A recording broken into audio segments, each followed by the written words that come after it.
একটা ভোটের প্রস্তুতি নিচ্ছে এবং সেই ভোট সুষ্ঠু হবে বলেই আমরা আশা করি। লেভেল প্লেইং ফিল্ডের ব্যাপারে এখনো কথাবার্তা আছে।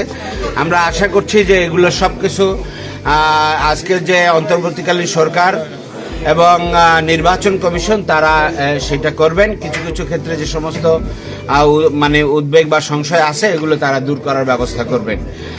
আর আমরা আশা করছি যে জামাত ইসলামী সহ সমমনা রাজনৈতিক এবং ইসলামী দলগুলো মিলে আজকে নির্বাচন করছে, সেখানে সবাই আমরা সম্মিলিতভাবে নির্বাচন করব এবং আমাদের প্রতিদ্বন্দ্বী হিসেবে যারা থাকবেন তারাও তাদের কার্যক্রম চালাবে। জনগণের কাছে তো প্রত্যেকের বক্তব্য আমরা তুলে ধরব।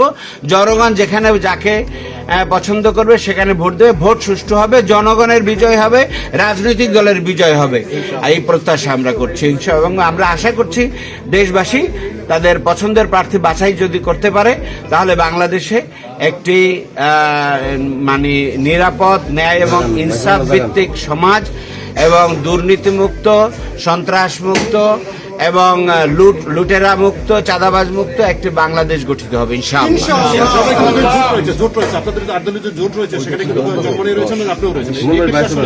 আমরা আশা করছি এগুলো খুব কেবল তো আমরা করলাম, আশা করছি এগুলো সমাধান হয়ে যাবে এবং ইনশাআল্লাহ আমরা সবাই একমত হয়ে নির্বাচনে অংশগ্রহণ করবো ইনশাআল্লাহ।